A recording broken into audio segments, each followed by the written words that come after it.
para hablar de la vida, para hablar de la alegría, para hablar del sentido de la vida y del sufrimiento humano también. Estamos con, ¿cómo llamarlo? Un revolucionario, un nuevo revolucionario. Ya no es el arquetipo del revolucionario que tomó las armas o que estuvo en las calles armando barricadas para cambiar el mundo. Es alguien que a través del humor, a través del juego y del amor ha hecho una vida muy consecuente. Está conmigo Patch Adams, a quien le doy la bienvenida aquí a Chile y a la belleza de pensar. Patch, mi primera pregunta es, León Tolstoy dice que la vida no es un valle de lágrimas, pero tampoco un lugar de diversión. ¿Qué piensa usted de esa afirmación de Tolstoy? I think behind it that he might be saying that life is a choice of interpretation.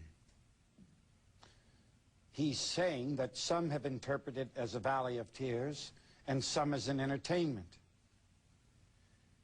I think he proceeded to show where his choices were, for the peasant, for life as a celebration of thought and a celebration of action. Usted ha sido conocido por una película, pero ahora llega el momento de sacar la cara de Robin Williams y que aparezca Patch Adams de verdad. ¿Cuál es la diferencia o las diferencias entre Patch Adams de verdad y el Patch Adams interpretado en la película hecha por Hollywood? Well, Robin is short. The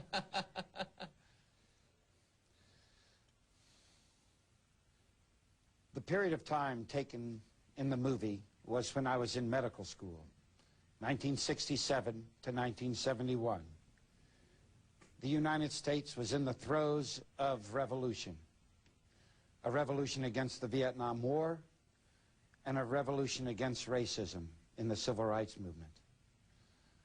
I was rabid in both of them. And the movie makes me look like the funny doctor. Humor, love, outside of a context of social change, are entertainments. Mm-hmm. So the movie made me an entertainment when I want to use love and humor, that people will stand up for love and humor and put on the shelf the love of money and power over. I think it symbolically can be shown in the different lives that Robin and I live. And I'd like to preface this to say Robin is a beautiful man. I lived in his home. Mm-hmm. I always saw him kind and gracious. I never saw him act like he was rich and famous. However, he made $21 million Yeah. for 4 months of pretending to be me Yeah. in a very simplistic version, and did not give $10 to my free hospital. Patch Adams, the person, would have, if I had Robin's money, given all $21 million to a free hospital in a country where 80 million people cannot get care. Quisiera que me contara, para mucha gente que no conoce la historia, ¿cuál fue esa utopía, ese sueño de ese hospital que usted inventó? It's wonderful to be on a show that says thinking is beautiful, because I come from a country that isn't sure what the word thinking means. When I entered medical school, I entered it with the idea to use medicine as a vehicle for social change. I already knew that our society was collapsing under a love of money and power, not only in what it does to its own people, but to people in every country of the world. So my idea, because I was a good student, I knew I would have a lot of free time. I studied the history of healthcare delivery, not only currently, but throughout history and all over the world. And the idea was to create a medical model that would address every single problem of the way care is delivered. I would suggest this is out of the healthy history of science. Here is something a society needs, health care, and it is our job to give this health care to address the needs of the people. And so every single thing that my studies gave to me then created a model where we didn't charge money, where we had nothing to do with medical insurance, where we had nothing to do with malpractice insurance. These are heretical ideas for the United States, where we were the only hospital to mix all of the healing arts, where initial interviews with patients, instead of being very quick, completely meaningless explorations of this patient, we made 3 to 4 hour initial interviews. To deal with the issue of burnout and to make the context of medicine fun, we made the first silly hospital in history. And most important for the patient,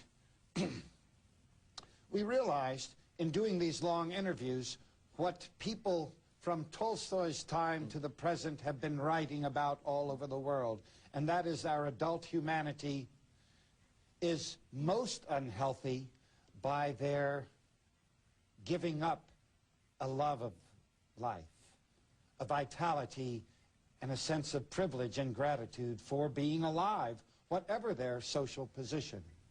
So I found rich patient and poor patient, educated and uneducated patient, but whatever their x-ray or their laboratory showed, I saw 95% of our adult population having no idea what the love of life is about.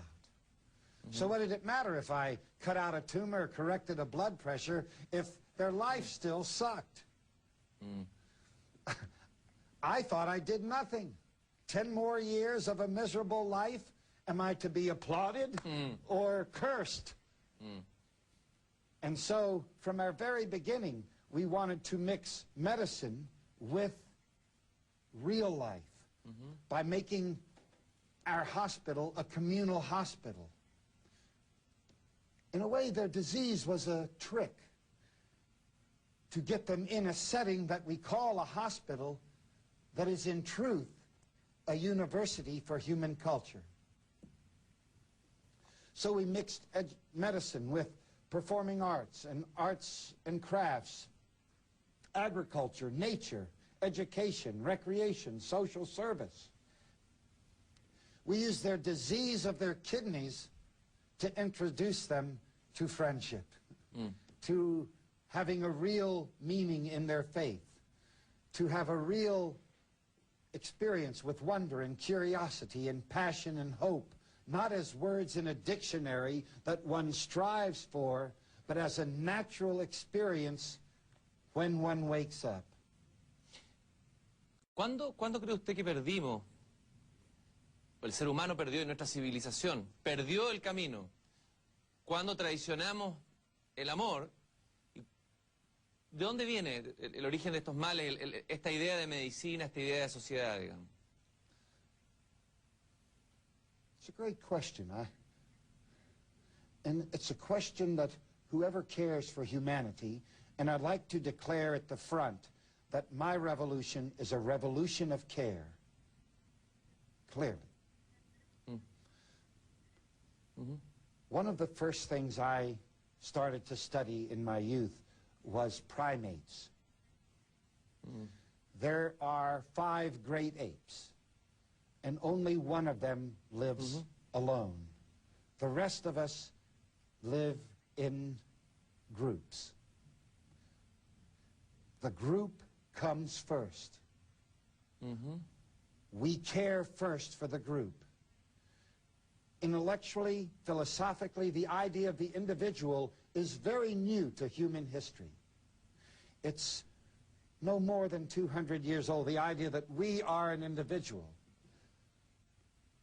that a child should be specially cared for. These are new ideas.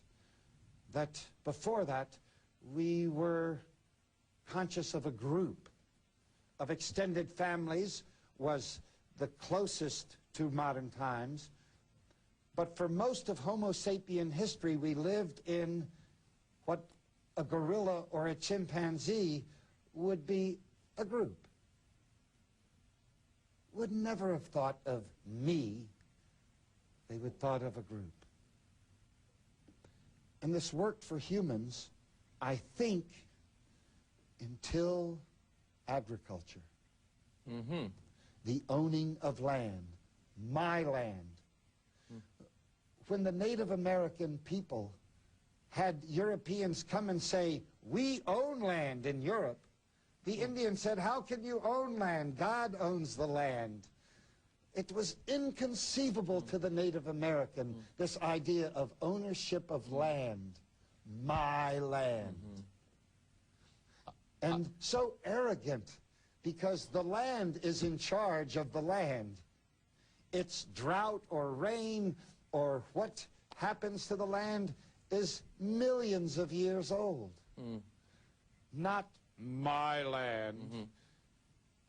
And so I think the ownership of land led to this idea of arrogance over our environment.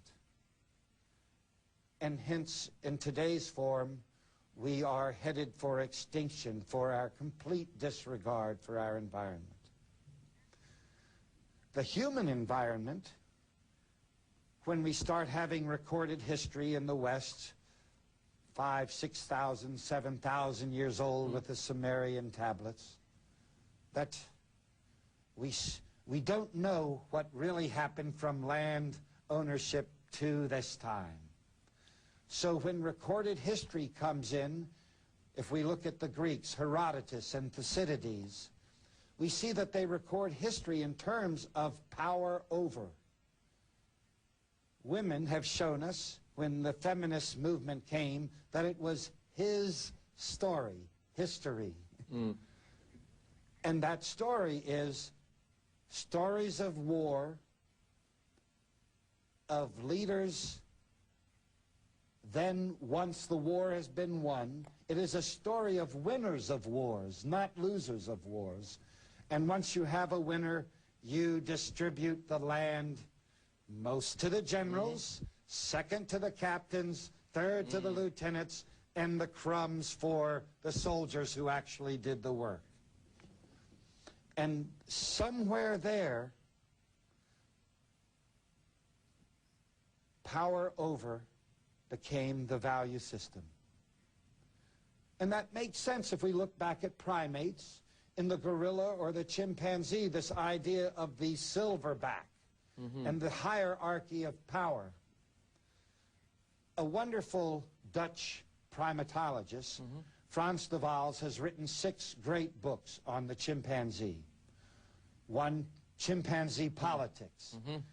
The most interesting one is Peacemaking Among Primates, and saying, yes, chimpanzees fight in a hierarchy, but they always make up within a half an hour.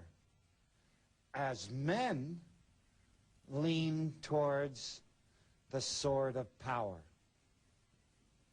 And so we have machismo being the torch of power, and tenderness being the torch of of love. And in power, you must only think of me in order to kill, because you cannot be thinking of us and kill us. So it made sense to follow power by saying me, because the mother says you. Usted ayer en un encuentro con los jóvenes chilenos muy impresionante, usted les dijo a ellos, ustedes quizás van a ser la última generación sobre la Tierra, y les dijo que usted había investigado sobre esto. Me gustaría que me explicara ese diagnóstico tan apocalíptico. ¿De dónde tiene sus bases? I would actually move it away from this idea of apocalyptic, because so often this word is felt to be a philosophical apocalypse. I want to tell you I am reporting medical information. I'm not actually calling it an apocalypse. To give the metaphor in medicine, in the 40s and 50s, doctors found out if you have a strep throat and don't take penicillin, you can get rheumatic heart disease. It was the #1 heart disease in the world at this time from a strep throat. When doctors discovered if I give penicillin, I can prevent the rheumatic heart disease. At first, doctors did not want to do this. They said, how can a little sore throat, I had one last week, how can this cause permanent damage in the heart? But the connection was clear. The doctor's report was then to convince the patient and say, you have a strep throat. You need to take the penicillin. It is in that position that I want to talk about our extinction. Because it is not a philosophical conclusion. It comes from a scientific assessment of many factors. With rheumatic heart disease, we can have one factor, a strep throat. With extinction, we must look at many systems. The most fragile and the one most affected by our arrogance has to do with our environment.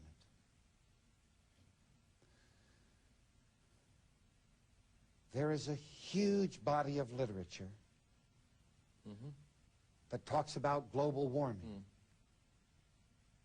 completely ignored by our president. Because all of the problems causing the extinction are caused by the love of money and power, and always choosing the ignorance of money and power over the intelligence of scientific and social truths. 600-page book on the organochlorine industry. This is the largest chemical industry. To show how important this industry doesn't want you to know anything about it, they spend $130 million a year to keep you interested in Cindy Crawford and Brad Pitt and Pele or Michael Jordan.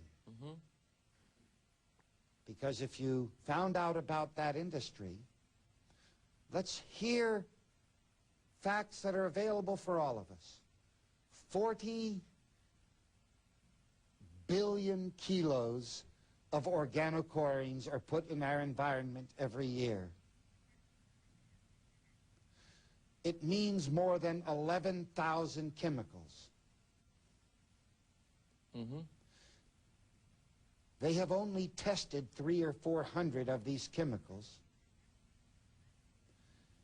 Every one has been found toxic to human beings that they have tested.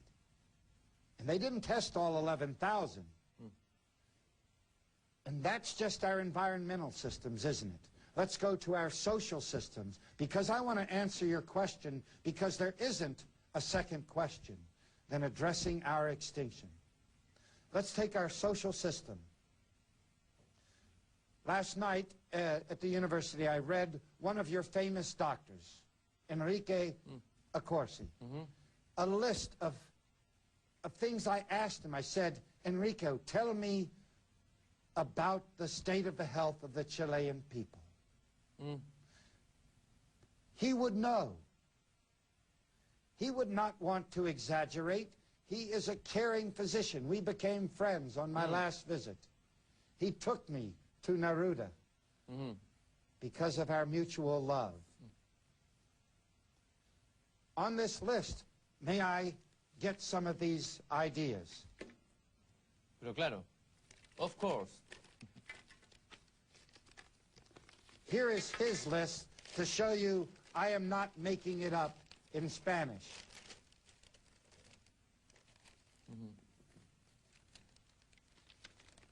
These are in the social ecology of your people in Chile.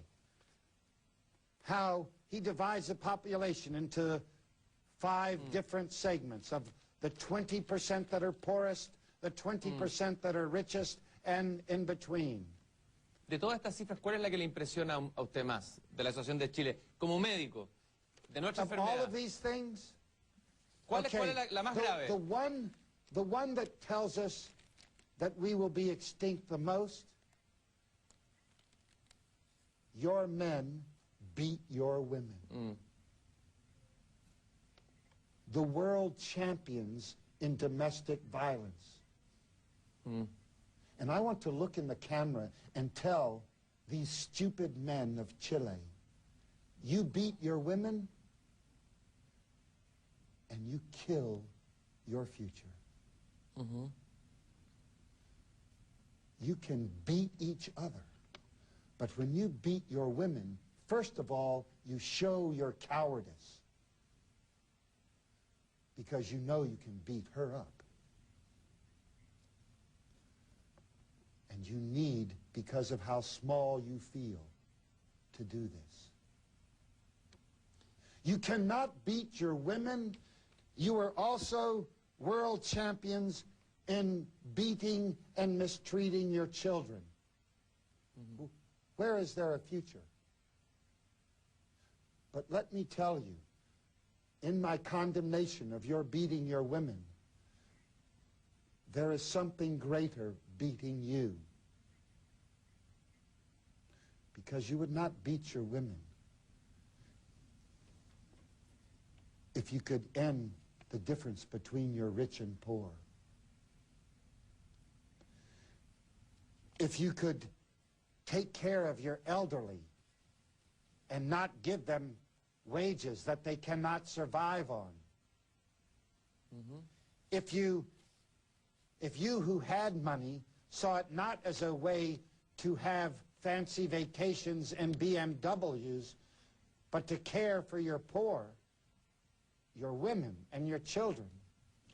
If care were the revolution,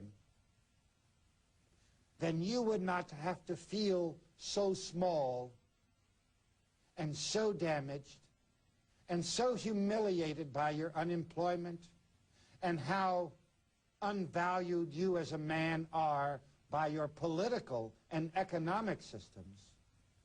You would not beat your women. Ahora, Patch, one question, una pregunta sobre esto.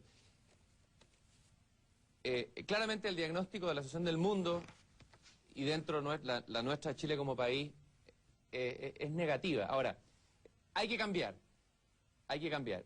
Durante este siglo se ha tratado de hacer muchos cambios y muchas revoluciones. Hasta la palabra revolución ha ido perdiendo fuerza por las sucesivas decepciones,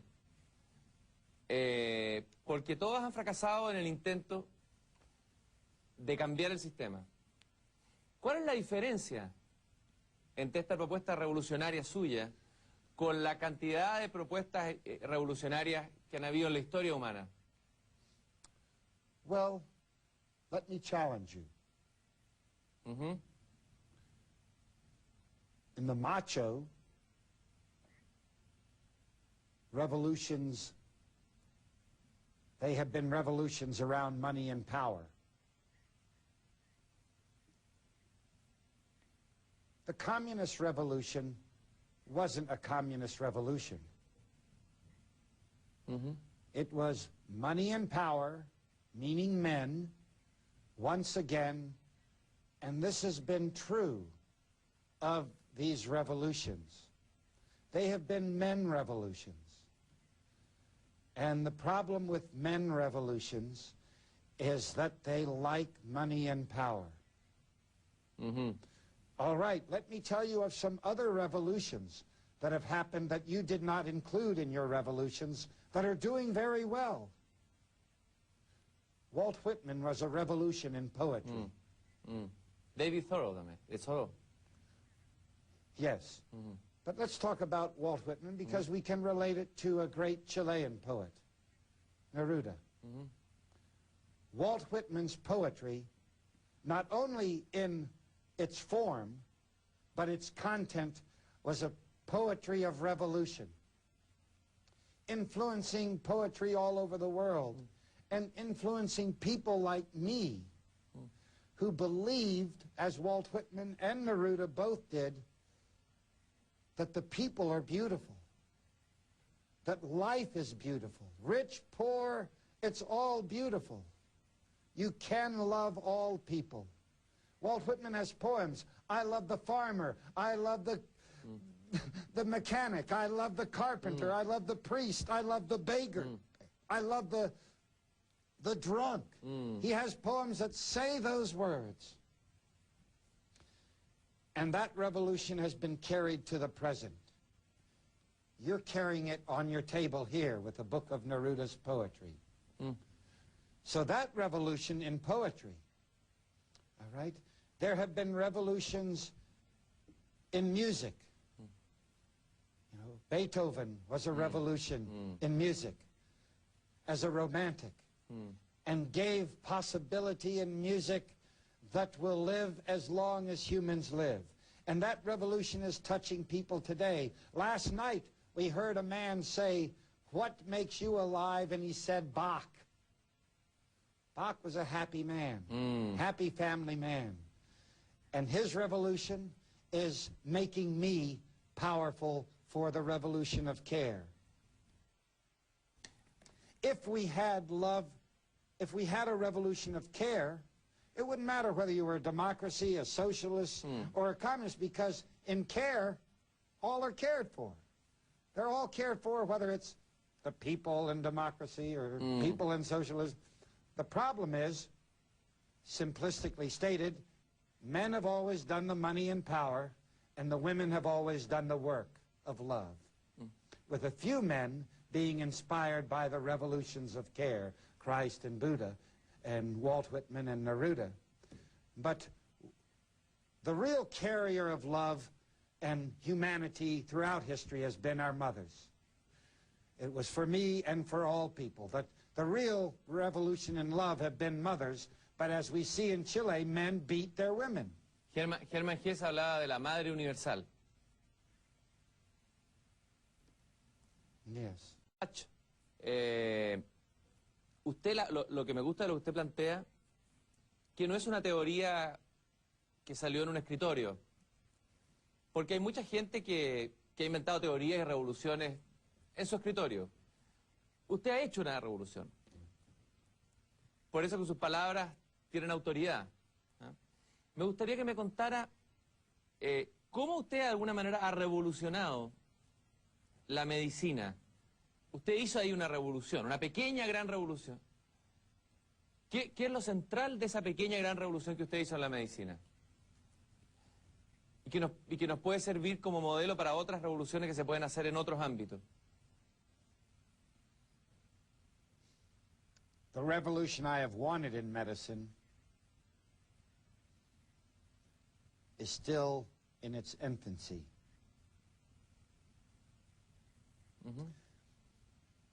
But where a nonviolent,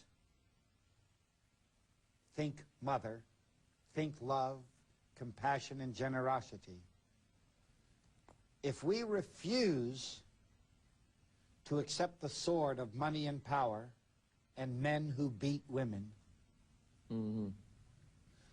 what are our tools for our revolution? Ideas and actions. Sometimes you have to take a very simple or superficial step to try to make the big revolution happen. Like a wedge. To split a big log will happen from the fat part of the wedge. But the fat part of the wedge could never do it unless the tiny, tiny, tiny, very sharp part of the wedge makes the first cut and makes the way for what will really crack this great piece of wood. The crack never breaks the wood. It is there to introduce the possibility of the fat part that will. So let's take the movie. If you see the movie and don't know Patch Adams, you think Patch Adams is the doctor of laughter. Yes. All right. That is the sharp part of my wedge. Right? And it was also all of my life the sharp part of the wedge. All over the world, everyone will shout, laughter is the best medicine. I actually think friendship is the best medicine, but we'll say laughter is the best medicine. So, a good revolutionary of love and compassion and generosity would say, oh, that's my sword. That's my sharp point. If I have a reputation of fun and funny and laughter, even the greediest, most violent person likes funny. They're never going to listen to my fat part, and so the reason we had a kind of magic last night at the university that even overwhelmed me. I think it is on film. People should see it. It was love stood up. It was the fat part. The fattest part of the wedge is, of course, love. Bueno, Cristo ya lo dijo, ¿no? Que lo esencial es el amor. Es el corazón de su revolución. En términos concretos, en relación a la medicina, ¿cómo me gustaría contar a lo mejor un caso concreto, o uno o dos casos, donde se muestra que esta nueva manera de hacer medicina a través de la risa y del amor produce cambios más importantes o tan importantes como los que producen los remedios o las operaciones? ¿Cómo llegó usted a esa conclusión y cómo vio eso empíricamente? Well, first, again, I must correct the language we are using. It's not new. It is only this dominant culture loving money and power who's completely ignorant of love and humor and compassion that thinks it is new. Whatever I have done in medicine was done to me by my mother. She was a school teacher who loved me and was fun. So it had nothing to do with new. It had to do with feminine power. I am nothing as a man except as my mother made me. That has to be heard. It has to be heard. We have to stop hitting and hurting women and children. We have to. There's no hope without it. So all I did, when I was in medical school, there were no women in medicine. Men had power to prevent women from going into medicine, so I had to be a fake woman. I kind of look a little like one. Women wear colorful clothes, have long hair, and are friendly. So I was an infiltrator of my mother in my body, like a possession. Because what my mother did, and maybe your mother did, Yes. was that she made me. And so when I saw the injustice and the wrong behavior of arrogant, egotistical doctors who thought they had more power over the nurse and the technician and the parents and the children, I knew they were wrong.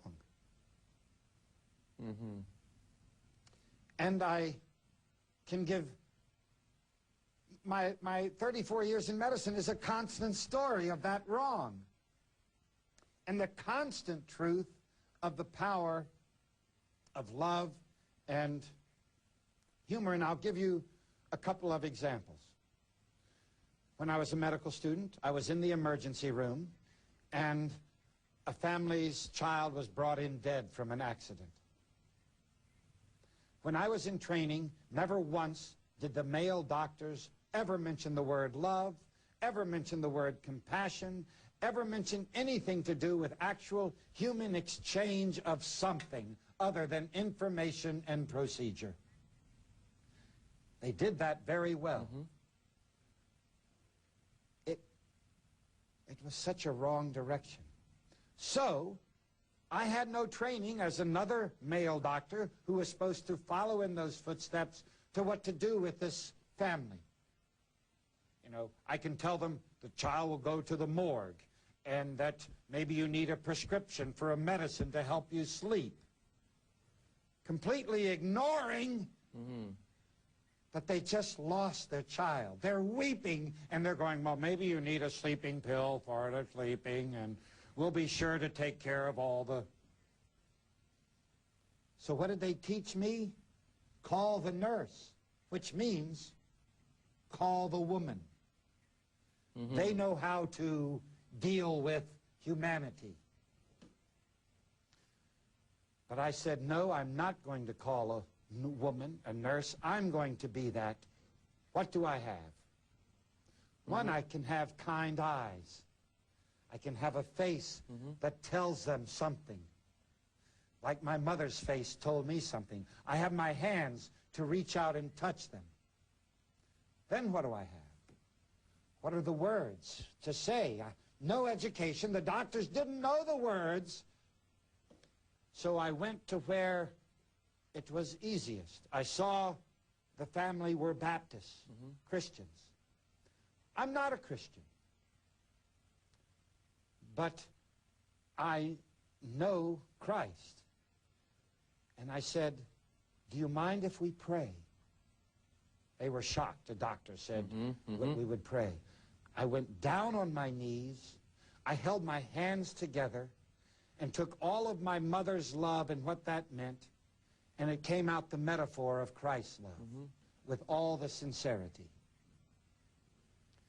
For over 10 years, this family wrote me how that moment changed how they felt about their child's death in the power of love, in the form of the power of faith. From then on, when I was with a Buddhist patient, I was a sincere Buddhist. When I was with a Christian, a Christian. When I was with an atheist. I only needed to know... Como Walt Whitman. Como Walt. Yeah, whatever. And so I started, much like a doctor collects a kind of pharmacy or a kind of treatment, I collected ideas and things that helped address suffering. I already knew humor and love were the big ones. Wonder, curiosity, poetry, music, they were helpers of love and humor. Love and humor were the great masters. And so I started adding that more and more.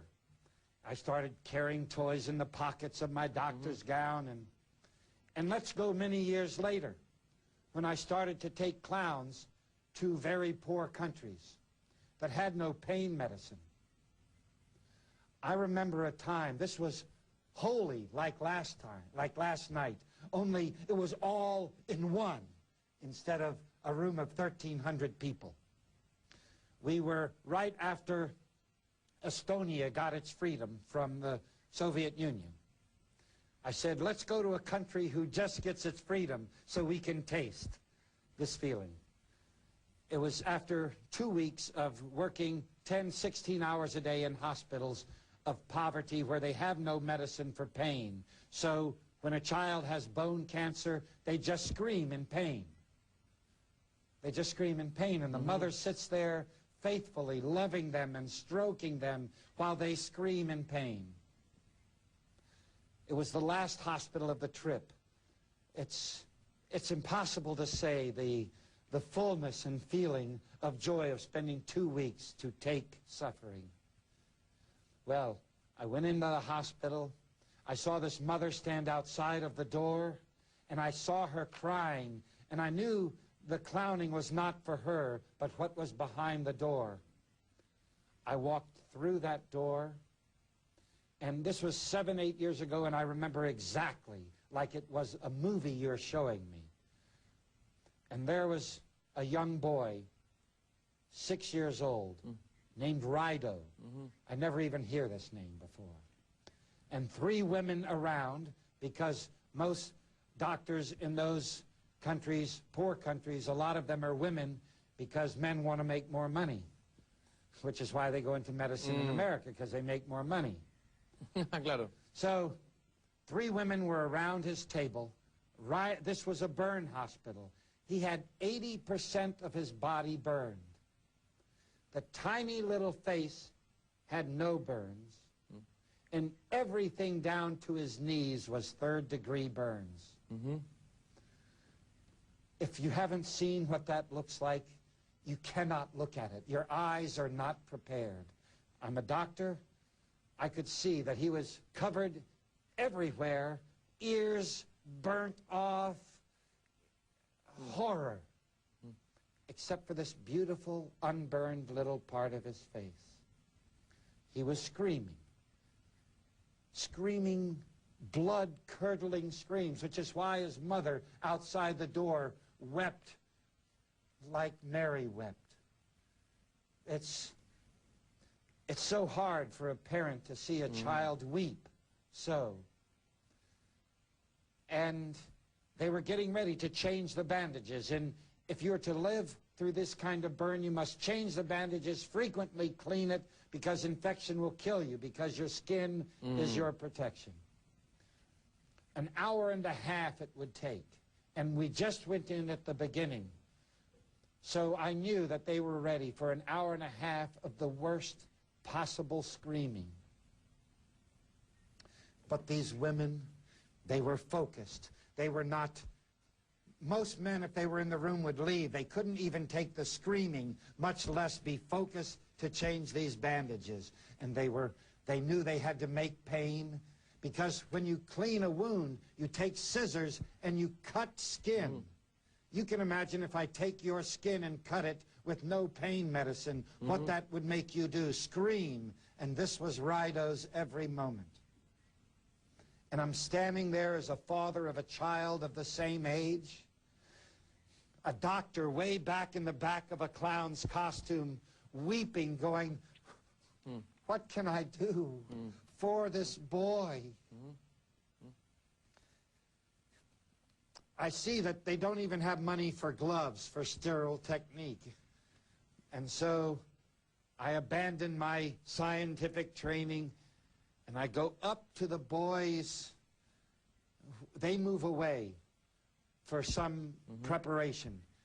And so I walk over to the boy and I look down and I see his face, and it was his choice. I could have scared him, okay? But in this time with this boy, the boy looked up at me and said in Estonian, "You're beautiful." I am his. And I went around to the head of where he was being worked on. I don't know what I did for the next hour and a half. I stroke his head, and I say, "You're beautiful. You're beautiful. Oh, You're going to live. You're beautiful. You're going to live. You are beautiful." He didn't understand what I was saying. You know, I could have been, to him it sounded like, what did I care? You're beautiful. You're going to live. For the next hour and 20 minutes, he did not let out one scream. We were taken to the fat part of the wedge. Can I tell you as a scientist, as a doctor, where we went? I don't have any idea. I can't make it. Love and humor make it. Like it made last night. I didn't make last night. Love took over, as it took over in that moment. Usted fue instrumento del amor. Exactly. Are those examples enough? Bastan. Basta más que cualquier estudio científico. Hay una cosa muy interesante de su revolución, de lo que usted está planteando, de la revolución, que es que se puede hacer dentro de un ascensor. Usted habló ayer de eso. ¿Cómo se puede comenzar la revolución en un ascensor? It's one of the most top 3 questions asked in my 19 years on the road. Patch, what can I do? Often it is added, I'm just one person, I'm just a teacher, I'm just a plumber.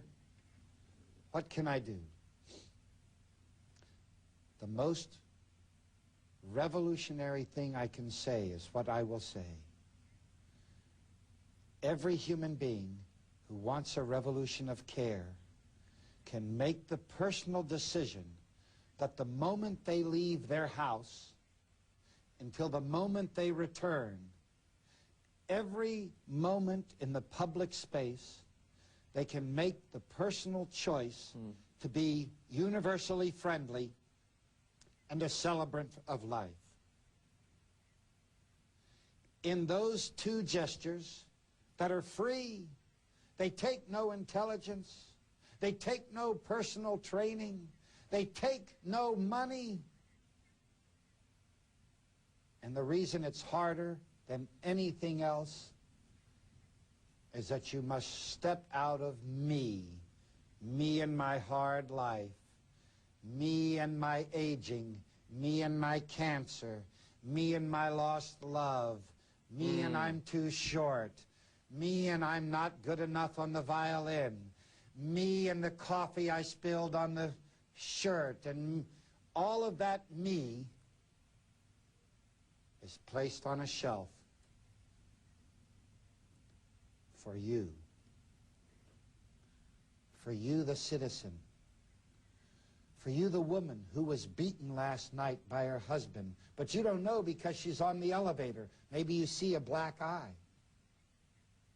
For you, the businessman standing on the elevator with a briefcase, who thought he had a secure job but was just told that the corporation in the United States cut his job here in Chile.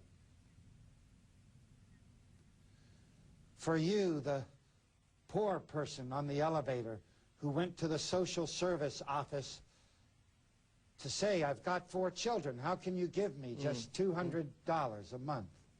Whatever. See, you don't know who those people are in the elevator. You don't know if they won the Olympic medal or they just lost their job, because none of them will have the courage to say on the little sign, I need your love in this moment. I need your humor. I need your celebration of life. They're not going to be courageous enough in a world that loves money and power to be so vulnerable. So you have to say, I'm going to take a chance. If you take a chance. If you say in every public moment, I will be universally friendly and a celebrant of life,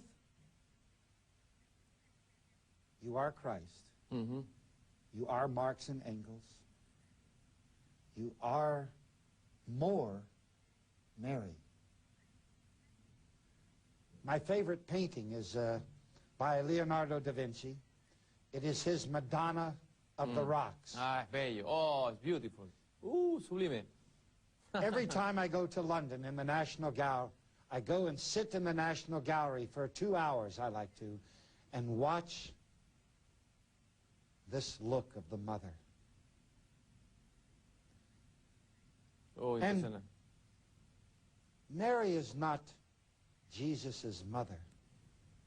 She is every mother, the universal mother.